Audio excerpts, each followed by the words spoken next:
Estão me escutando bem? Tá tudo bem? Só tô esperando aqui agora a Jaqueline entrar. A Jaqueline é uma querida. Enquanto ela não entra, eu já vou apresentando ela. E Jaqueline é psicóloga, trabalha com cuidados paliativos.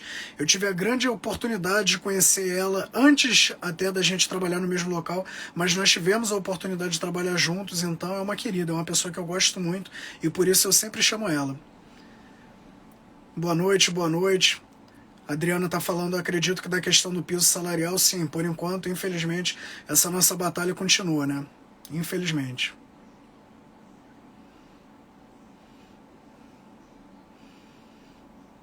Tô só esperando a Jaqueline entrar, tá bom, pessoal? Mas enquanto isso, acho que é importante já falar com vocês que eu agora estou com essa proposta de pelo menos uma vez na semana fazer uma live para que a gente possa interagir mesmo. E a demanda de conversa, de temas, de assuntos são sempre muito relevantes, então vocês devem ter acompanhado que semana passada eu entrei para discutir até sobre um estudo de caso que foi apresentado. Então acho que é importante, eu acho que está na hora de vencer um pouco essa timidez que eu tenho para que a gente possa treinar, possa ir apresentando conhecimento, possa ir trocando conteúdos que são tão relevantes. Já que principalmente quando a gente fala sobre toda essa temática que envolve cuidados paliativos, apesar de ser um tema extremamente relevante, normalmente ele não é tão bem discutido assim. Acaba ficando muito por alto. Isso se chegar a ser apresentado em algum momento. Apareceu aqui. Ah, ela já pediu. Já aceitei aqui a Jaqueline, deve estar entrando agora. Jaqueline está entre nós. Estou aqui. Quer se apresentar rapidinho, já que você aqui já é figura conhecida, mas eu acho que é importante sempre estar É. entrando gente nova. Já tem um tempo que a gente não faz live, né? Mas acho que foi ano passado. Esse ano não sei se a gente fez. Sim, a gente estava até É. conversando que acho que agora há pouco passou o Dia dos Avós e fez Isso, a gente fez aniversário ano da nossa passado. live. Foi. Foi em julho, acho que a gente fez um em novembro. Que eu lembro que Sim, era sobre no período de finados ali, né? E a sim. gente nunca mais se viu. Não, o Mas tempo vai enfim, passando e a gente vai sendo engolido. atropelado. A Manuela comentou, já faz Exatamente. 84 anos. Às vezes a Pior que sensação que parece fica isso é essa. mesmo. Então, eu sou Jaqueline, eu sou psicóloga, né, formada pela UF. Fiz a residência em oncologia no INCA, o aperfeiçoamento em cuidados paliativos no INCA também. Atualmente eu faço mestrado em bioética pelo PPG Bios, né? Resumindo, muito resumido. E estou aqui com o Daniel para a gente discutir esse tema tão relevante que algumas pessoas eu vi que se interessaram bastante, né? É um misto de desconhecimento por parte de algumas pessoas, né? Acho que muita gente não entende, não conhece mesmo o termo. E, por outro lado, muita gente vivendo isso, né? Sim. Então, as pessoas vivem isso e elas perguntam, pedem ajuda, enfim, né? É sempre um processo delicado, né? E vamos começar ou você quer falar uma coisa? Sim, não, não, vamos começar. Tá. Eu acho que é sempre importante, eu estava explicando antes de você entrar, que eu optei por fazer agora lives semanais, eu vou tentar manter essa Uhum. frequência, para que a gente possa ter um espaço maior de troca, sempre com convidados, sempre com pessoas aqui. E justamente eu acho que a escolha desse tema foi uma escolha muito, muito fácil, porque é uma temática que é extremamente importante. Nós que trabalhamos com cuidados paliativos sabemos como é presente a questão do luto antecipatório e como muitas vezes isso passa batido. A maioria das pessoas Sim, não sabe nem que esse termo existe. Você viu que eu fiz uma sim. enquete hoje e muitas pessoas falaram, não, desconheço, nunca ouvi falar nisso. Então acho que seria interessante a gente começar, porque daqui a pouco a gente vai começar a discutir sobre a nossa prática com isso, as nossas experiências com isso. Mas qual seria a definição, se existe uma definição mais adequada, do que é luto antecipatório, se existe uma diferença entre luto antecipatório e luto antecipado, que também foi outra coisa que apareceu. Perguntando não, né? Pensando assim, voltando bem já bem atrás, antes de falar até do luto antecipatório, a gente precisa falar do que é luto, né? Porque para Sim, algumas pessoas o luto acaba se limitando à perda de alguma pessoa para a morte, né? Então eu perdi um familiar, eu perdi um parente, eu perdi um amigo, eu perdi alguém para a morte. Quando, na verdade, quando a gente pensa em luto, a gente pensa num processo de rompimento de vínculo, né? De uhum, rompimento de amor, de rompimento afetivo. E isso pode ser para a morte, mas pode ser por outras coisas. Pode, inclusive ser por coisas que não têm relação é, de vida ou morte necessariamente. A perda de um emprego, a perda de uma determinada condição de vida. Enfim, você tem várias experiências na sua vida que são muito um marcantes e que relacionamento. podem gerar. de relacionamento que podem gerar essas sensações, esses sentimentos e até reações físicas e cognitivas, né? Que demonstram o luto, a perda por um animal de estimação, a perda de uma perda gestacional, enfim, você tem várias perdas ao longo da vida que podem desencadear processos de luto, né? E aí o caso do luto antecipatório em específico, né? E aí tanto seja antecipatório como antecipado, como algumas pessoas usam até o termo preparatório, ele diz respeito a uma situação em que você não vivenciou a perda ainda, mas ela está por vir. E aí Sim, essa perda pode ser a perda de alguém, como a perda de alguma situação. Você sabe que você vai perder seu emprego por uma determinada condição. Agora vocês da enfermagem estão vivendo isso mais do que nunca, né? Infelizmente, essa situação sim, horrorosa. A perda mesmo de alguém por uma doença, enfim, várias situações de perdas que você consegue antecipar que isso vai acontecer de alguma forma. Então dá essa sensação de que tem ali um tempo para aquilo acontecer. Você vai se preparar de certa forma para viver aquilo, né? aham, A Gabriela Mulher até trouxe a questão dos lutos reconhecidos e não reconhecidos, porque realmente, né, quanto mais esse luto tem uma certa validação social, mais suporte essas pessoas têm. E pessoas que sim, não têm esse suporte, essa validação, têm processos de luto mais difíceis, né? Então, a sim, valorização desse sentimento de luto, ela existe ou não. E ela pode ser acolhida ou não, né? sim, Mas o principal nessa questão do luto antecipatório é essa sensação de que a coisa não aconteceu ainda, mas você já está sofrendo por ela.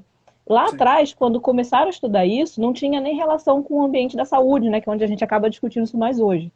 O que acontece? No período das grandes guerras, se percebia que as mulheres dos militares que iam para a guerra, elas começavam a ter esses sintomas, esses sinais relacionados ao luto, só da pessoa ter ido para a guerra. A pessoa não chegou sim, necessariamente a morrer, mas nessa expectativa de que ele pudesse morrer na guerra, ela já desenvolvia todo aquele conjunto de sintomas, de tristeza, de preocupação, perda de apetite, enfim, um conjunto de fatores, né, que a gente vê dentro do processo de luto, e não necessariamente a pessoa tinha morrido. sim, E a gente vê isso muito quando a gente acompanha os familiares de pacientes em adoecimentos graves e adoecimentos crônicos, né? As pessoas vão vivenciando isso. E o que também é interessante é que os próprios pacientes apresentam isso. Né? Eu não sei o quanto as pessoas se dão conta disso, mas para o paciente, às vezes, perder a autonomia, perder alguma função do corpo, perder a liberdade de poder sair porque ficou internado, porque não consegue mais se movimentar, enfim, todas essas perdas podem ser simbolicamente produtoras de luto. Porque o sim, que acaba acontecendo é isso. Essa perda, mesmo que não seja uma perda para a morte, ela antevê outras coisas. Né? sim, Então, ela é um sinal de que alguma coisa maior vai acontecer muitas vezes. E esse sim, paciente vivencia isso, a família vivencia isso. Às vezes não é só a perda para a morte, né? Que também acontece no sim, antecipatório pela perda para a morte. Mas tem pacientes, por exemplo, que eles sofrem porque eles estão perdendo de acompanhar o neto na escola, sim. né? A formatura, eu lembro de um paciente que ele sofria muito porque o sonho dele era ver o neto se formar como militar e ele sabia que ele não ia estar ali para ver isso. Né? Então, todas essas coisas também trazem esse sentimento de luto. Sim. Eu acho interessante que na sua fala eu já puxo um parêntese para quando a gente começa a falar também sobre dor psíquica, né? Porque muitas pessoas falam que ainda existe muito aquela cultura de é uma dor psicológica, como se fosse uma dor inexistente. Na verdade, o luto Uhum, antecipatório ele também entra muito nisso. Assim, é sim, uma coisa que, como você colocou, ainda não aconteceu, independente de se é uma coisa concreta que em algum momento vai acontecer ou não, mas isso de qualquer maneira já gera uma angústia na pessoa. Inclusive, isso é muito comum nos familiares. Às vezes o paciente também tem isso, mas o familiar, poxa, eu sei que em algum momento o meu familiar ele vai falecer. E aí, o que é que vai acontecer a partir desse momento? Então isso já gera uma angústia, já gera um sofrimento muito grande. E como você falou, isso não está relacionado somente a quando o paciente vai morrer, uhum, mas a própria perda iminente de funcionalidade, de autonomia. Poxa, eu sempre, e a gente vê muito isso até dentro da gerontologia, poxa, eu sempre fui ativo, eu sempre consegui correr, eu uhum. sempre consegui fazer as coisas, e aí às vezes é muito difícil você explicar para esse idoso, sim, mas vai chegar um momento em que você não vai conseguir fazer isso. Por conta Isso. de X limitações. E isso já vai causar um sofrimento. Mesmo que naquele momento isso não seja uma coisa que está dentro do campo da realidade dele. Não, isso não é uma coisa para agora. Mas é importante, a gente sempre fala muito sobre isso, dentro dos cuidados paliativos, da importância da orientação antecipada. Então, eu dar uma informação antes que ela seja crítica. É aquela coisa, ninguém vai conversar sobre pelo menos não seria o ideal as pessoas conversarem sobre as diretivas antecipadas quando a pessoa está num leito de CTI já sem interagir com o meio. Aí não é o momento para você ter essa conversa. O ideal é que você tenha essa conversa quando uma pessoa está interagindo, consegue conversar, tem tempo para maturar alguns pensamentos, mas isso causa de fato muita angústia, porque ela começa a perceber que, bom, talvez a situação vá ser difícil a partir desse momento. Então, acho que é uma coisa muito importante de ser discutida. E como você colocou, é uma coisa que a gente vê muito na nossa prática, né? Sim. E você também está falando da gerontologia. Eu sempre penso na questão da perda dos papéis, que às vezes é mais doloroso para o paciente até do que uma perda funcional, né? De saber que ele não é mais aquela mãe que cuida de todo mundo, que faz o almoço de domingo para 50 pessoas, ou aquele senhor que trabalhava e fazia tudo e cuidava e tem a sua roça e não consegue mais plantar nem colher nada, né? Para algumas pessoas essas perdas pesam muito mais até do que a doença. A Sim. doença ele tira, ele vive quando convive com a doença, mas lidar com essa falta Autonomia. de uma coisa que ele gostava muito, às vezes é que é sofrido, né? E um outro problema, né, pegando esse gancho até da questão da dor psíquica, é o quanto isso desencadeia questões existenciais, crises existenciais, sofrimentos existenciais, que precisam ser cuidados, né? Quando a gente está falando de luto antecipatório, tanto para o paciente quanto para a família mesmo, a gente está falando desse cuidado com essas pessoas, né? Que estão vivendo um momento de muitas vezes de angústia, de dúvida, de medo mesmo, de não saber o Sim. que, que vai ser, né? E uma palavra, uma orientação que a gente faz bem feita, faz toda a diferença depois. Né? Que eu Sim. acho que esse é um ponto muito importante que às vezes as pessoas me perguntam quando eu vou falar de luto em cuidado paliativo. Ah, mas como é que eu vou fazer suporte ao luto se na minha instituição eu só posso trabalhar com o paciente enquanto ele está vivo? Depois que ele falece, se eu não fizer o acolhimento na hora, depois eu não consigo mais ter cuidado com aquela família. Então, tudo bem, eu entendo que é difícil, que tem lugares que não existe essa possibilidade. A maior parte não vai te dar esse recurso. Sim. Mas quando você consegue trabalhar o luto antes da morte, o luto antecipatório, por essas perdas todas que vão acontecendo, a perda da imagem daquele pai, a perda da imagem daquela mãe, né? Porque a mudança da aparência física também é uma coisa que pode pesar para as pessoas, enfim. Quando você vai trabalhando todas essas coisas antes da perda em si, quando a perda acontece, as pessoas não é que elas estejam mais preparadas, né? Porque a morte é um evento muito único. Mas é um momento em que a gente consegue dar um acolhimento para que aquelas expressões todas tenham um lugar e tenham uma direção, né? Vai ser completamente diferente de uma pessoa que vivencia a notícia de uma morte sem estar esperando aquilo, Sim. de jeito nenhum, de maneira Sim, nenhuma, com certeza. né? Caiu de Não, com, paraquedas numa situação como essa. Né? Quando você sim, com consegue certeza. preparar esse terreno, de dar as informações, explicar o quadro clínico, explicar o que é esperado, explicar o que não é esperado, o que que ela tá, entender o que que ela está sentindo, né? Que acho que esse é um outro ponto também que a gente acaba perdendo um pouco dentro principalmente dentro do hospital, né? Que é de permitir que o familiar diga o que ele está sentindo, o paciente diga o que ele está sentindo e acolher os sentimentos que vêm. E não simplesmente a gente só sair dando informação, informação, informação, né? Todas essas coisas fazem com que esse cenário de pós-óbito seja completamente diferente. O luto antecipatório ele tem essa vantagem, digamos assim, né? A gente consegue ajudar a pessoa a ir construindo esse caminho até o depois. Sim. Né? E aí o depois a gente lida com ele também. Sim, com certeza. E aí você falou uma coisa que eu já acho interessante. Eu vi que algumas pessoas comentaram do profissional de saúde, do luto do Uhum, profissional de saúde, que eu acho que é uma coisa importante da gente abordar. sim. Mas só para não perder esse gancho, você comentou muito do profissional detectar esse luto antecipatório. E aí, sim, isso é uma coisa que dentro da nossa prática realmente a gente percebe, olha, essa família daqui ela vai ter problema, ela está reagindo de maneira exacerbada a uma situação, Uhum, claro, uma situação desagradável, sempre será uma situação desagradável, mas você percebe que às vezes a reação é exacerbada, é uma reação quase realmente de uma crise, e aí eu acho que seria interessante você falar se, olha, se tem alguma coisa que, olha, você tem que ficar mais atento a isso daqui normalmente é um sinal de alerta, porque aí uma outra coisa que eu também sempre falo aqui na minha página, primeiro, valorizar da equipe da área da saúde. Então, é claro que não é toda a situação que eu, como enfermeiro, vou manejar, mas se eu, como enfermeiro, estou ali 24 horas do dia no leito do paciente, eu começo a detectar, olha, essa família não está bem. Quando Uhum. determinada coisa acontecer, a situação vai ficar feia. E aí talvez eu já possa ir acolhendo, já vá abordando, até para, se for o caso, já ir encaminhando, falando, olha, acho que seria interessante conversar com alguém mais especializado, a conversa vai seguir mais ou menos esse rumo, enfim. E realmente fazendo aquele acolhimento do trabalho em equipe. Você diria que tem alguma coisa que é comum de acontecer, assim, olha, fique atento a isso e se isso. Isso daqui normalmente vai ser um sinal de alerta ou não. Isso vai de cada um. Uhum. A singularidade a gente sempre prioriza, né, de tentar entender cada caso dentro das suas especificidades, até mesmo dentro de uma mesma família, a gente pode ver familiares com comportamentos completamente diferentes, né? De gente tá mais tranquila, gente mais desesperada, enfim, a gente vê essa variedade. Mas algumas coisas são importantes para a gente sempre ter em mente. O primeiro se eu consigo ter, né, esse vínculo, esse contato com esse familiar por algum tempo, que às vezes a gente acaba também recebendo o paciente com pouco tempo e não consegue Sim, estabelecer grandes contatos, mas enfim. Quando a gente consegue ter esse contato, é perceber se essa pessoa já tem ou já teve algum histórico de ansiedade, de depressão, algum quadro psiquiátrico, que são coisas que acabam desencadeando reações mais exacerbadas, seja para tristeza, seja para ansiedade, enfim. Né? Esse é um ponto que é importante para já ligar uma luzinha.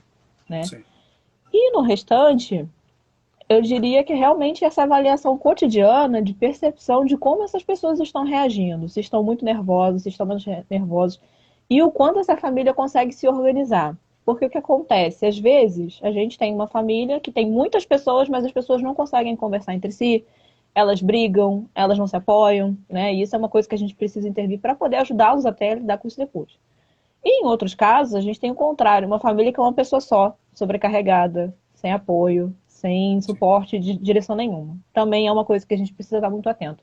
E eu vou focar especificamente nessa pessoa sozinha, porque muitas vezes, seja numa pessoa que está em casa, cuidando de alguém em casa, ou está no hospital, mas principalmente no hospital, essa pessoa, ela às vezes não consegue dar conta de coisas mínimas dela, porque ela fica tão focada em cuidar do paciente, naquele Sim, processo ali, que ela não consegue cuidar de coisas mínimas como sair para comer.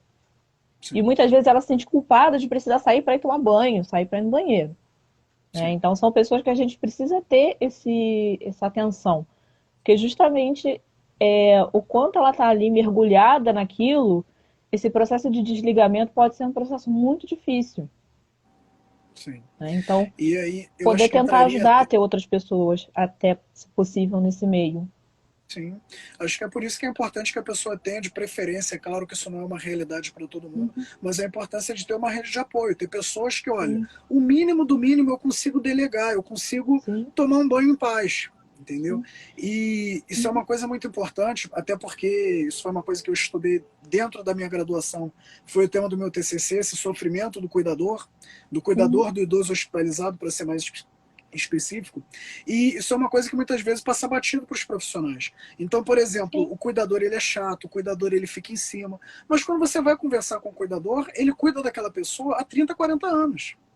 E Uhum, é difícil, às vezes, até para a pessoa, e aí vamos voltar para o cenário dos cuidados paliativos, é difícil para aquela pessoa se imaginar sem aquele paciente. Porque sim. a partir do momento que o meu paciente, por exemplo, o meu familiar, ele vai a óbito, quem eu sou? O que, que vai acontecer comigo a partir daí? Entendeu? E a gente sabe que muitas vezes tem muitas renúncias. Não é raro que a gente tenha relato de família que, olha, o meu casamento acabou porque eu optei por cuidar de determinada pessoa, aconteceu tal coisa comigo, eu deixei tal oportunidade passar. Então, acho que isso talvez seja uma coisa que até piora muito esse momento, faz com que seja um momento extremamente sensível. Sim, muito delicado e que a gente não pode deixar de lado essas orientações, inclusive, né? Né? Porque tem familiares, inclusive, que mesmo eles sendo familiares únicos, você consegue perceber a dificuldade de estar ali. Mas a pessoa Sim, também não consegue abrir mão de estar ali porque ela se sente. é, ela culpado. acha que aquilo é muito importante, né? Ela Sim, acredita que aquilo é muito importante e ela não está errada em acreditar isso. Né? Só que isso, às vezes, é um sofrimento muito grande porque isso se prolonga. Eu já vi casos da pessoa ficar 15 dias no hospital sozinho, com um familiar que não interage, com sintomas de final de vida. Enfim, aquela coisa angustiante, a pessoa muito angustiada, sim, né? E poder conversar e dar espaço para a pessoa mostrar essa angústia, dizer o que ela está sentindo, dizer que ela está com medo e até poder dizer eu não queria mais continuar. sim, né? E aí, com a partir dessa fala, conseguir fazer um trabalho com a pessoa, para a pessoa entender que ela não é obrigada a ficar 24 sim, horas o tempo todo. Ela sim, pode ir, voltar, ela pode ter outros tipos de vir na visita só, né? Ainda mais quando o paciente não interage. Né? Isso não é uma sim. obrigação. Tá? Não vai ser porque ela não vai estar lá o tempo todo que o paciente está mal cuidado. Ao contrário, aí a gente coloca a gente enquanto equipe, né? A equipe vai estar Sim, aqui, a gente vai poder sim, oferecer isso para essa pessoa, não precisa se preocupar com isso. Né? sim. Então é tudo muito complicado. Sim, era isso inclusive que eu ia falar. Eu acho que aí como equipe a gente tem que se garantir. Porque o que muitas vezes acontece é, por exemplo, eu faço essa promessa, não, a equipe vai estar aqui e tal, só que às vezes já tem uma história prévia de, olha, mas a última internação foi muito complicada, meu familiar ficou horas sem que trocassem a fralda, aconteceu Uhum. determinada coisa. Então realmente é importante que a gente se garanta como equipe, de, olha, ele está bem cuidado, a gente está aqui, entendeu? A gente se Sim, importa com ele. E eu acho importante também nessa fala que você trouxe, de olha, eu não aguento mais e tal, não julgar esse tipo de fala. Porque, sim, infelizmente, isso também, assim, eu sou muito, você sabe disso, eu sou muito pessimista com relação às coisas. Então, eu sempre imagino a pior reação possível. E é uma coisa comum, infelizmente, que a pessoa fale uma coisa dessas e que as outras pessoas julguem. Fala, ah, não, olha que uhum, absurdo, olha que filha, olha que esposa, e assim, porque normalmente é sempre a mulher, né? Infelizmente. sim, Ainda tem isso. Mas isso sim. gera muita angústia. Então, assim, evitar que a gente faça esse tipo de julgamento. Deixa eu puxar Sim. aqui, porque eu estou vendo que as pessoas estão falando várias Tem coisas bastante coisa. interessantes Só e a queria gente comentar mais está uma tá para deixando completar passar. essa. A primeira. E, e Não, até pode falar. o fato de você dessa coisa de você poder conversar sobre a possibilidade de não estar presente, né? Porque a gente cria algumas ideias com relação à morte também, que dentro desse processo do luto, elas precisam sempre ser reavaliadas. Por exemplo, a família que quer que o paciente morra em casa. Sim, E aí chega na hora, a família fala, não dá. sim, A gente tem que acolher e levar para o hospital, se for possível, né? Então é poder entender que existem situações que as pessoas às vezes acham que elas estão preparadas para viver, né? Nessa coisa do preparatório, elas acham que elas estão preparadas, mas diante da situação elas vão vendo que não dá, né? Já sim, acompanhei paciente que a orientação teve que ser essa, paciente familiar que a orientação teve que ser essa, olha, tá te fazendo muito mal ficar aqui. Eu tô vendo que sim, para você não está dando, você não está sendo suportável, a gente precisa conversar sobre se você realmente deseja continuar, se tem outra pessoa que possa vir revezar com você, o que, que você prefere, e a pessoa escolheu revezar e depois parou de vir.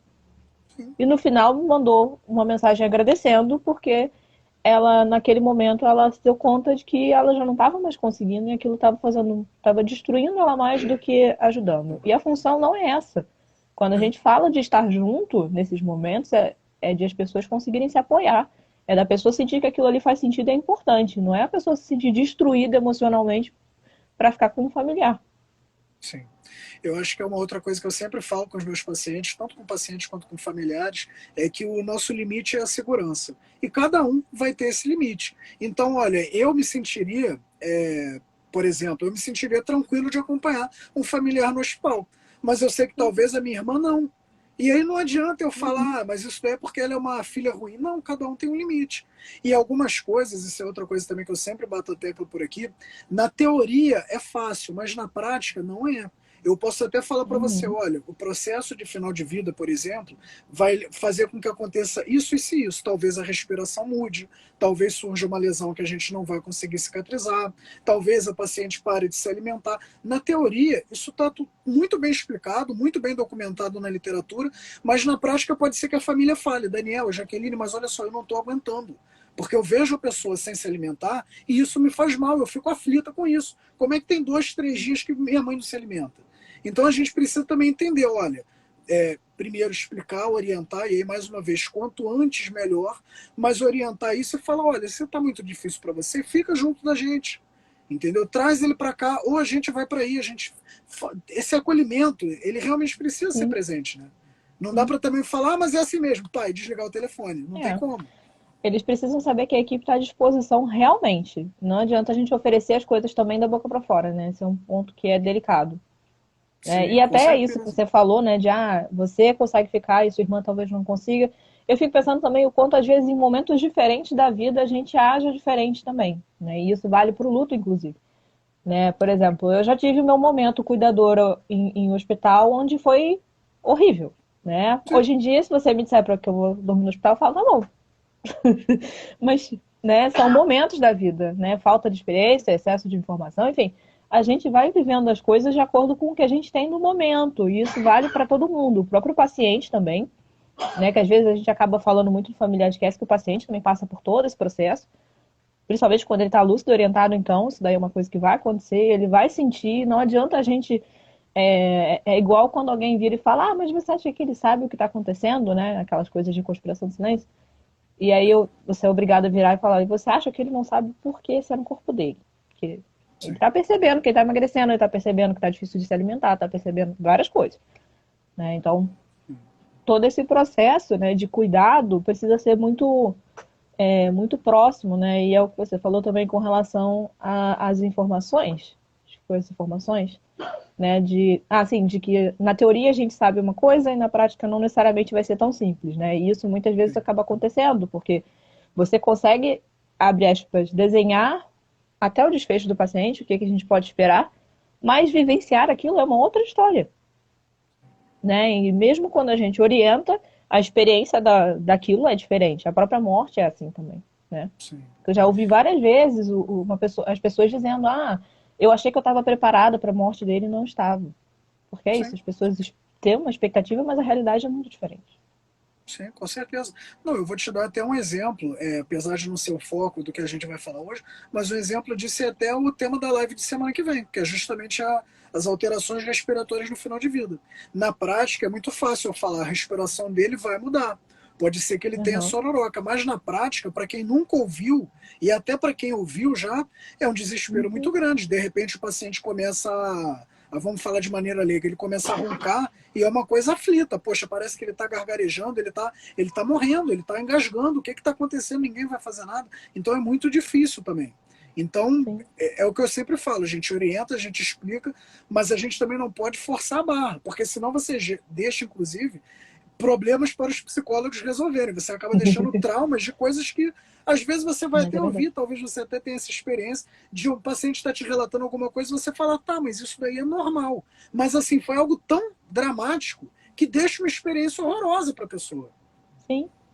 Nossa, já ouvi muitas dessas, principalmente por pessoas que não passaram por cuidados paliativos, né? Que é uma coisa que me marca muito negativamente. As pessoas têm essa dificuldade depois de lidar com a história que ficou, porque ela não esperava nada daquilo que aconteceu. Sim, Nada.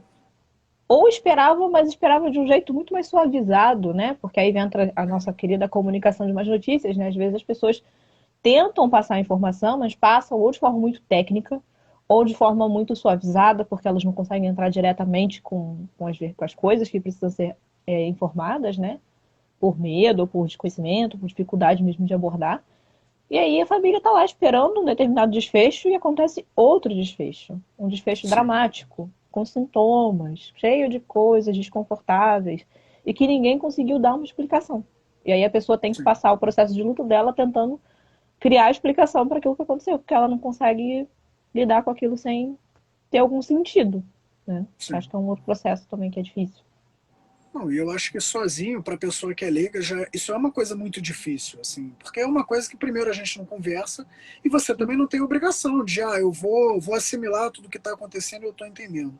E falando Sim, até desse ponto de vista que você falou de às vezes o profissional passa as informações de maneira muito técnica e isso causa um sofrimento, primeiro que muitas das vezes a pessoa que está escutando é leiga, então ela não tem por obrigação entender a nossa linguagem, e aí é o que eu sempre falo, nós temos a obrigação de simplificar isso. Vou dar um exemplo para você. A palavra estável, para cada pessoa, significa uma coisa.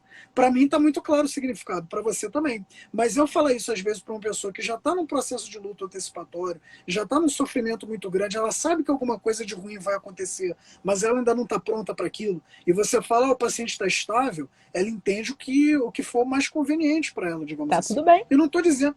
Oi? Entende que tá tudo bem.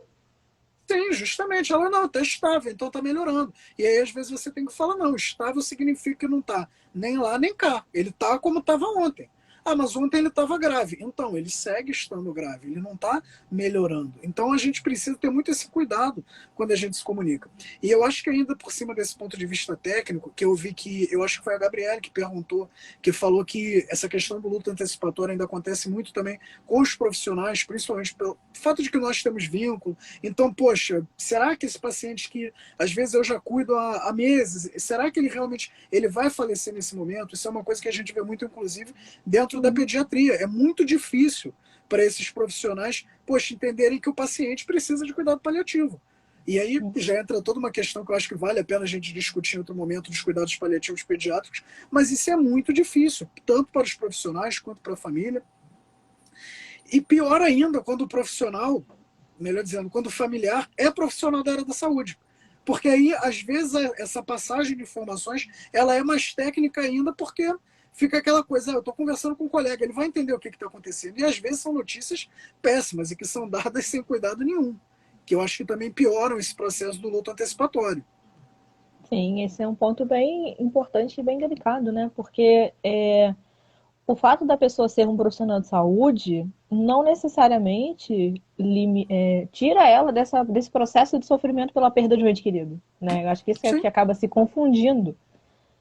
E aí você tem que manejar a pessoa, né? Tem que manejar o sofrimento que ela tem, receber as informações, digerir as informações técnicas para tentar lidar com aquilo de uma forma em que ela consiga dar conta de continuar fazendo os cuidados, né? E quando esse cuidador ou familiar que é profissional ainda é a pessoa que oferece os cuidados, né? Sempre tem um técnico de enfermagem, um enfermeiro, sim, enfim, ou até outros profissionais mesmo que estão ali com um familiar doente, a própria família cria uma expectativa também. Né? Quando a minha avó estava doente, por exemplo, a pessoa que recebia as ligações, quando não era outra pessoa, era eu. E aí eu tinha que traduzir para eles o que a equipe queria dizer. Aí eu tinha que traduzir para mim mesma, filtrar o que eu estava sentindo com a notícia, porque nunca era nada bom, e passar para sim, frente da forma mais delicada possível, porque eu sabia que os médicos e a equipe do CT iam passar direto só iam falar. sim. Está assim, assado, por Nora não sei quanto, não sei o que, não sei o que lá, e ponto. Né? Estável. Né? E aí vinha esse estável, né? Que as pessoas Sim, achavam que era ótimo. E eu falava, então, gente, estável só quer dizer que está mantendo. sim. E é isso, né? O quanto o nosso linguajar é um linguajar, às vezes, difícil das pessoas entenderem. Sim. E Uma ainda acaba que que, você se torna o portador de mais notícias. Porque às sim, vezes o o profissional passando a profissional informação familiar de sofre maneira isso. às vezes o profissional passando a informação de maneira altamente técnica para uma pessoa leiga, a pessoa leiga vai falar, então se está estável, está tudo bem. E aí você chega e fala, não, então, mas não está tudo bem, não é isso que está acontecendo. Aí falam, não, olha só, mas pô, o Daniel é um enfermeiro muito pessimista, a Jaqueline é uma psicóloga que, poxa, ela só pensa que algo de errado vai acontecer, e na verdade a gente está conseguindo ler nas entrelinhas do que está acontecendo. Então isso é Sim, muito difícil. eu tenho esse exemplo recente até. Quando a minha avó piorou, né? A minha família foi visitar e eu não pude ir porque era outra cidade. E aí foram me relatando os sintomas, como estava, eu pensei, isso está muito grave. E eles falando que estava estável, que tinha até melhorado parâmetros, não sei o que lá. Puxei a conversa sobre diretivas antecipadas para ter certeza que as vontades da minha avó iam ser respeitadas, porque eu queria que eles deixassem isso registrado com a equipe, né? A Sim. minha avó faleceu 12 horas depois. Uhum. Então, assim, eles não tinham a menor noção de que isso estava por acontecer. E eles viram.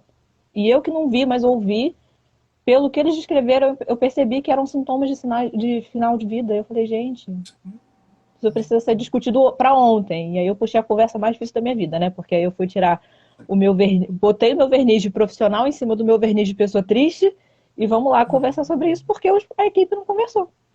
Sim, Né? E é isso, a gente acaba tendo que lidar com essas coisas. sim, com Ser certeza. E profissional acaba e gerando. coisa difícil. E não, imagino, né? E acaba causando um sofrimento muito maior para todos os envolvidos. Eu acho que isso que é importante que as pessoas entendam, que isso daí, a menos é claro que a pessoa tem um grau de psicopatia, aí você vai poder dizer melhor do que eu, mas isso daí não vai facilitar para ninguém, nem para a equipe, nem para a família, nem para o paciente. Então, Tem conversas que precisam ser feitas, por mais sim, difícil que seja. Não à toa a gente chama de comunicação de más notícias ou de notícias difíceis. porque não é fácil ter essa conversa. Mas, e voltando até o tema da questão do luto antecipatório, se a gente não tem essa conversa, muitas das vezes a pessoa ou vai ter uma expectativa irreal, Uhum. seja que... E aí também isso vai para os dois caminhos. Às vezes a pessoa está com a impressão de que o paciente vai falecer amanhã. E você tem que falar, não, isso não vai acontecer assim.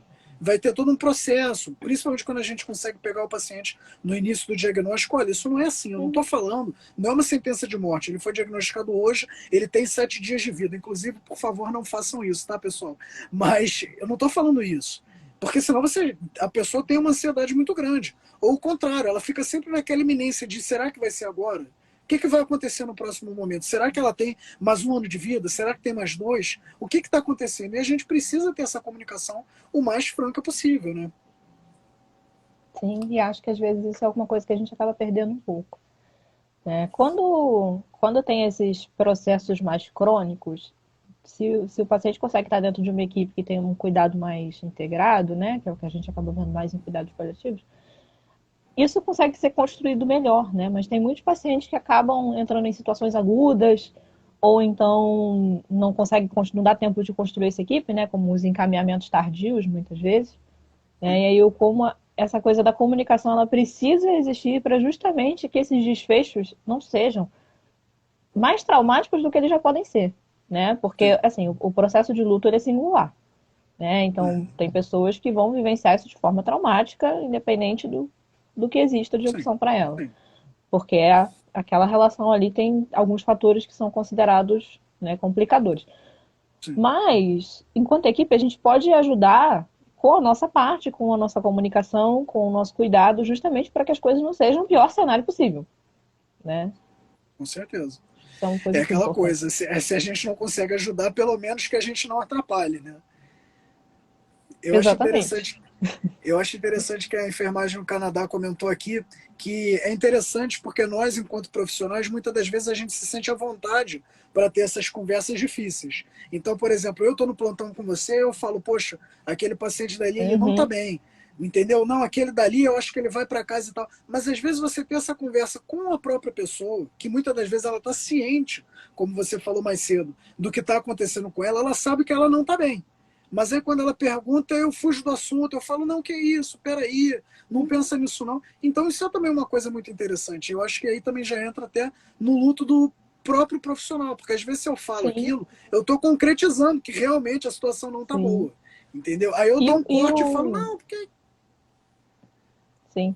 E acho que esse é um ponto importante, né? Na nossa comunicação pelos nossos vieses. Porque a gente vai ter essas interferências afetivas. Não tem como a gente sair neutro nessas histórias. A gente acompanha Não, os pacientes. Às vezes a gente erra uma avaliação porque a gente não quer enxergar que o paciente está grave. Né? sim, E quantos profissionais fazem isso? Profissionais ótimos, que você vai olhar e falar como sim, é que você não enxergou que aquilo ali estava daquele jeito? E a pessoa vai te falar, sim. não sei, não sei, não enxerguei. Não, com E, certeza. e, e justamente, né, o quanto a gente se colocar também em reflexão sobre o que a gente sente, e poder tentar separar isso um pouco da situação, né? E quando conversar com os familiares, poder entender qual é o lugar do familiar e o que ele está trazendo para você, né? Porque muitas vezes também essa dificuldade de falar sobre essa gravidade, essa piora, ela é devolvida como um discurso otimista, ou então do tipo, não, mas vai ficar tudo bem, não vai dar tudo certo, meio que de silenciamento, Sim, né? sim, Então é poder tentar ajudar esse familiar a expressar o que ele está sentindo e mostrar para ele quais são as opções possíveis, né? Não só sim, também sair falando, não, tá grave mesmo, é isso aí, não tem jeito. Também não é isso, né? A gente vai dar as opções sim, possíveis. Olha, pode acontecer isso, mas se acontecer isso, a gente vai fazer isso. E assim, sabe? Né? É essa sensação de que existe uma possibilidade. Porque acho que o mais difícil para todos os envolvidos sempre nessas histórias todas com relação ao luto é uma sensação de que não tem perspectiva. sim, Né? A única que tem é muito ruim, né? Que é a sim, morte ou é a perda, seja do que sim. for. Né? E você saber que, mesmo diante da perda, existem possibilidades, existem coisas a serem feitas antes disso, isso dá um chão para a pessoa seguir esse caminho até onde ela tiver que ir, né? Sim, com certeza. E eu acho que é justamente essa questão de que, quando a gente fala do luto antecipatório, de que alguma coisa vai acontecer, eu sei que vai acontecer, de maneira consciente ou inconsciente, mas eu sei que alguma coisa vai acontecer, e principalmente algo que eu não terei controle. Uhum. Então, eu sempre falo sobre isso quando eu falo sobre comunicação de más notícias, é bem o que você falou. Você precisa passar informação de maneira ética, de maneira correta, não vai ser uma conversa fácil, mas você também precisa dar uma alternativa. Não é simplesmente falar, como a gente tanto critica, olha, não tem mais nada o que fazer. Não, mas espera aí, não tem mais nada o que fazer. É você dar uma alternativa. Olha, em algum momento o paciente vai ter uma alteração respiratória, mas quando isso acontecer, a gente vai fazer isso e isso.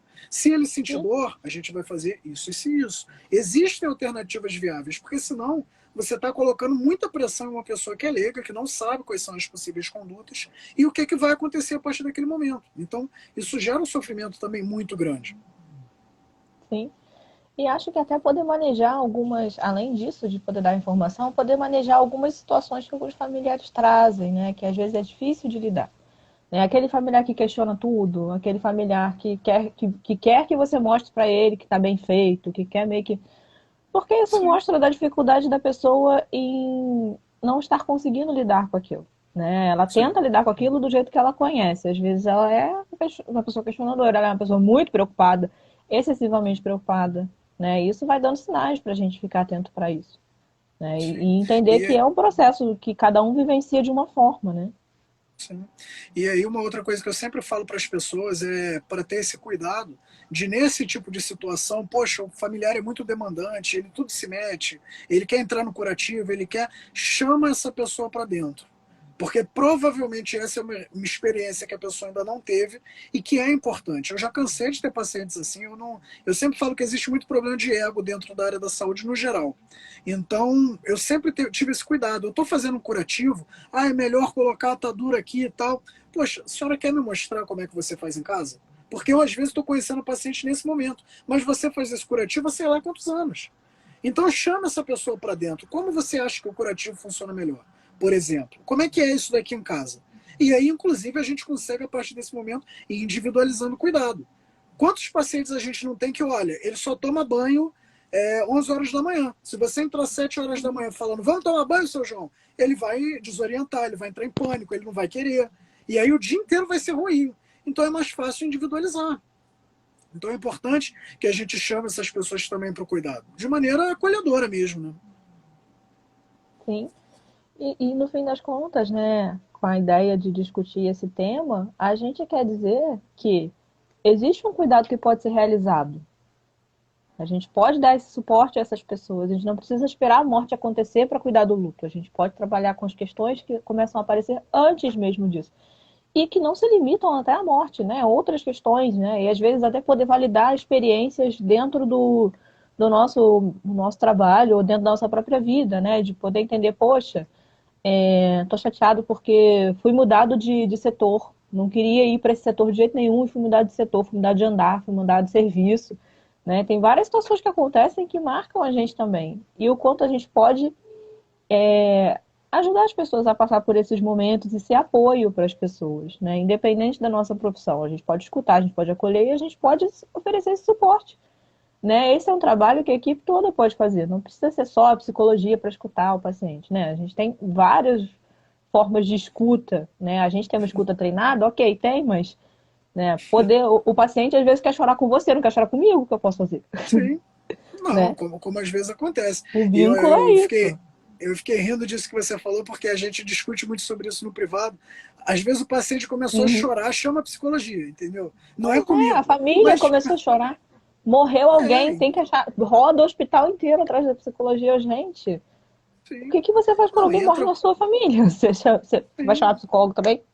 Não é assim Entendeu? só. Não, e eu já tive pacientes assim, você sabe que eu sou super fã da psicologia, trabalho com excelentes psicólogos, inclusive, mas eu já tive pacientes assim que o vínculo era comigo e tinha o luto antecipatório muito grande. Daniel, eu sei que eu estou morrendo, eu não quero morrer, mas Uhum, ele só falava sobre isso comigo. E aí eu sim, falava com a psicóloga da minha equipe, olha só, eu preciso da sua ajuda sobre para onde eu vou a partir desse momento. O que eu posso falar, o que talvez faça mais mal do que bem. Trabalhar em equipe uhum, é justamente isso. Não é só falar, exatamente. olha só, isso daqui, assim, o paciente Você está fala para chorando em psicóloga. pranto, eu falo, olha só, vamos pausar esse momento e conversa com a Jaqueline. Eu não posso fazer É, isso, espera que eu vou chamar minha entendeu? amiga ali. É. Por mais que né? algumas pessoas tentem, né? O certo não seria você fazer Rola às isso. vezes, né? As pessoas fazem esse negócio. Mas a ideia é que a gente justamente consiga ter um mínimo de recursos, né, para poder manejar o básico das situações. Acho que todo profissional dentro do BQ precisa ter o básico de conhecimento, de um pouco de cada coisa, pelo menos, Sim, né, e saber, claro, da sua própria área, mas ter um pouco de noção de algumas outras coisas, né? Porque, por exemplo, eu preciso saber identificar se o paciente está tendo uma crise de ansiedade ou se ele está com falta de ar.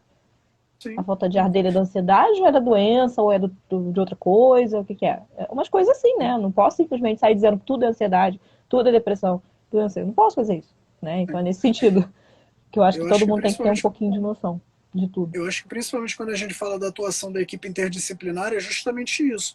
Nós temos muito mais pontos em comum do que pontos diferentes. É aquela coisa. E eu converso às vezes com você ou com outras pessoas da equipe sobre isso. É claro que, por exemplo, eu não sou psicólogo, mas eu preciso saber identificar se a pessoa já está chegando num momento de luta antecipatório, se já tem alguma situação Uhum. que vai ser mais iminente, até para que eu possa encaminhar de maneira precoce. A mesma Sim. coisa. Você também às vezes vai visitar um paciente e vai falar, olha, esse paciente tem que mudar mais de decúbito, ele está muito tempo parado, isso daí Uhum. vai dar problema, entendeu? E eu acho que a beleza de trabalhar em equipe é justamente essa. Não é um sair pisando no espaço do outro, mas saber até já encaminhar. Olha só, Jaque, fica de Sim. olho naquele paciente e tal, porque isso daí vai, em algum momento, isso daí vai detonar. Eu acho que é importante justamente por conta disso, E acho que né? até para pensar também no cuidado paliativo enquanto, né, enquanto corrente. É interessante até poder trazer esse tema do luto antecipatório do luto, porque dentro dos princípios a gente menciona do cuidado ao luto aos familiares e tudo mais, até mesmo do luto antecipatório, só que muitas vezes isso fica esquecido, isso fica perdido, né? Porque ou Sim. se atribui só à psicologia, ou simplesmente não se pensa nisso, porque assim, meio que a morte é a última coisa, né? Então você vai se preocupar com isso no final, você não vai se preocupar com isso no começo, Alguém vai né? resolver isso aí. Exatamente. Em algum momento isso vai ser importante, mas não é agora. Né? Então, acho É, bem legal a gente poder discutir isso até nessa campanha que está tendo, né, da NCP. Isso é muito bom da gente poder estar trazendo, porque a gente não pode esquecer, né, que as pessoas elas vão perdendo coisas ao longo do tratamento. Por melhor que o tratamento seja, existem perdas.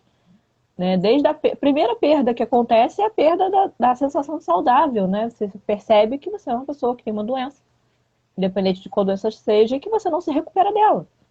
sim, Né? Então, isso já é um baque. Aí vão todas as outras coisas, né? Às vezes a perda de um emprego, a perda de uma certa relação familiar que existiu de uma determinada forma e não existe mais, enfim, vão acontecendo várias coisas.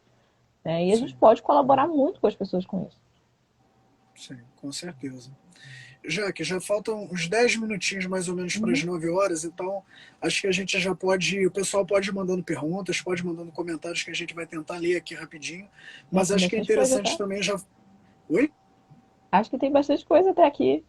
Tem. Eu vi que o pessoal começou a conversar aqui. Eu até não vou ficar falando nominalmente sobre as conversas, porque por mais que eu ache interessante, até para não deixar registrado, não acabar expondo ninguém, que depois essa live vai ficar gravada, então já adianto isso para vocês, a live vai ficar gravada aqui no meu Instagram, para sempre que vocês quiserem assistir sobre esse bate-papo, sobre luta antecipatória. E também dentro do curso que eu tenho de cuidados de final de vida, a Jaqueline vai dar uma aula específica sobre o luto antecipatório, então sobre essa questão de como a gente pode identificar, como é que a gente pode acolher da melhor maneira possível, claro que de uma maneira até bastante ampla, né? Mais específica, mas Uhum. bastante ampla, de um ponto de vista mais técnico. Não é para, como eu falei, acabei de falar agora, não é para um sair entrando no espaço do outro, mas para que a gente possa identificar, olha só, se acontecer Sim. isso e isso, fica de olho, fica atento, porque pode ser que se torne uma situação difícil a partir desse momento. Então, justamente já queria até agradecer a Jaqueline por aceitar esse convite de dar essa aula. Essa aula daqui a pouquinho vai estar dentro da plataforma, a gente ainda vai combinar a data, tudo certinho, mas vai estar lá, vai acontecer. E não é papo de carioca, não, que as pessoas às vezes sacaneiam isso, que carioca fala, vamos marcar e não marca nunca. Vai Mas acontecer. a gente sempre marca e faz. Sim, com certeza. Mas estou vendo aqui muitas pessoas elogiando, o pessoal dando parabéns, falando que é bacana que a gente fale sobre essa temática. E perguntas em si eu não estou vendo tantas assim. Mas eu acho que foi Alguém uma. manda A aí gente se tiver conseguiu. mandado. Manda de novo, por favor. Não, eu estou subindo aqui. Mas eu estou vendo aqui. Eu estou vendo principalmente elogios. O restante era realmente as pessoas falando que é muito difícil essa cobrança, inclusive com um profissional da área da saúde, que às vezes parece que a equipe não escuta, principalmente quando o cuidador é da equipe da saúde. Uhum. Então, acho que é uma questão bastante relevante. Estou vendo pessoa elogiando, a Vanessa, que também é psicóloga. Uhum. Então, acho que é bonito quando a gente trabalha em equipe justamente isso, né? Porque vem várias pessoas. Uhum. Daqui a pouco aparece nutricionista, aparece fono, então isso que eu acho bacana. A Daiane falando que amou, que chegou a fazer algumas anotações. Lembrando que essa live vai ficar gravada, então vocês podem assistir depois com Sim. tranquilidade. Eu vou também tentar editar para colocar ela no YouTube, a Jaqueline também, cada um no seu canal. Aproveitem e já sigam os dois, tanto a mim quanto a Jaqueline, que a gente está sempre nessa batalha de, no meio do cotidiano, tentar fazer essa vida de blogueiro, que não é fácil também. A gente sempre tenta fazer alguma coisa em conjunto. Sim, com certeza. E juntos a gente vai mais longe, né, Jaque? Desde Com sempre. certeza, com certeza. Desde 2018, Não, 2018 não. A 17, gente se conheceu antes da residência. Deve 17. ter sido 2017, 2008, deve ter sido por aí. Eu é Porque que viajei aqui. na residência foi 2018. É, mas a gente já se falava, é verdade. Sim, sim. Eu perdi a oportunidade de tirar uma foto com o Daniel naquela época. Sim, com certeza. Nos Antes dele ser primórdios. famoso. Antes dele ser famoso. É, muito, muito famoso, com certeza. Mas então era isso, gente. Queria agradecer mais uma vez a Jaque pela participação. Haverão outros convites para lives, ainda mais agora que eu estou comprometido a fazer lives semanais, estar aqui apresentando conteúdo para vocês. Então, com certeza, já surgiram vários temas agora enquanto a gente foi batendo papo. Aham. E agradecer a participação de todo mundo, lembrar que a live vai ficar gravada e que vai entrar uma aula da Jaqueline depois no curso de cuidados no final de vida sobre luto antecipatório. Então não dá bobeira, as inscrições já estão abertas, você já pode dar uma olhada ali e ver se é um curso interessante para você. Provavelmente será, mas você pode dar uma olhadinha com calma. Jaque, algumas considerações finais, alguma coisa que você quer falar também? Novamente agradecer pelo convite, por esse tema que eu gosto tanto, porque a gente volta e meia tá conversando sobre ele também, né? É muito bom poder trazer isso para as pessoas, porque né, nem sempre tem esse debate dentro do público, no público em geral, né? Não só no público Sim, leigo, mas até entre os profissionais. Não é um tema tão falado assim, apesar de ser um tema muito vivenciado por nós o tempo todo, tanto nas nossas experiências pessoais como nas nossas experiências de trabalho, né? Todo mundo tem histórias onde sente que o sofrimento da percepção da perda de um paciente, da percepção de que algumas coisas estão acontecendo, enfim, várias situações em que você percebe que aquilo ali está marcando você também. Né? Então é uma experiência que é compartilhada por todo mundo, né? Não é exclusiva de ninguém, só é né, singular, como todos os lutos são. sim, com certeza. Eu acho que é o tipo de coisa que, como você falou, está no nosso cotidiano, a gente convive com isso, a gente vê isso, mas às vezes, e eu tenho certeza que muitas pessoas pensaram nisso, eu não sabia que isso tinha um nome, mas eu já Uhum, presenciei esse tipo de situação. Então é sempre bacana que a gente possa apresentar esse tipo de conteúdo para as pessoas, né? sim. E Então, para fechar, eu diria que já tem alguns anos, né, que esse tipo de tema é estudado, mas a Kubler-Ross era uma das pessoas que falava muito com relação a essa coisa da terminalidade, do final da vida mesmo, né, e o quanto ela percebia no final, né, para os pacientes que era importante poder falar disso, né, sim, importante trazer essa discussão da percepção da própria morte, da percepção de que aquilo ali de que aquilo ali está acontecendo, que vai acontecer e tudo mais, né? Então, só para terminar dizendo isso, né, que a gente possa criar espaços onde as pessoas possam falar dessa situação, dessa percepção de que alguma coisa vai acontecer, né? Seja uma sim. mudança de emprego, seja uma mudança de vida, seja por uma perda, por uma morte, enfim, criar esses espaços, acho que é uma coisa que é importante para a gente. Não, com certeza. Mais uma vez, muito obrigado, Jaque, pela participação. Haverão outros convites. E, pessoal, a gente vai se falando. Agora eu vou abrir uma caixinha ali no Instagram, imagino que a Jaque também. E qualquer coisa, a gente vai dialogando. Tá bom, gente? Então é isso, pessoal. Muito obrigado. Boa noite a todo mundo.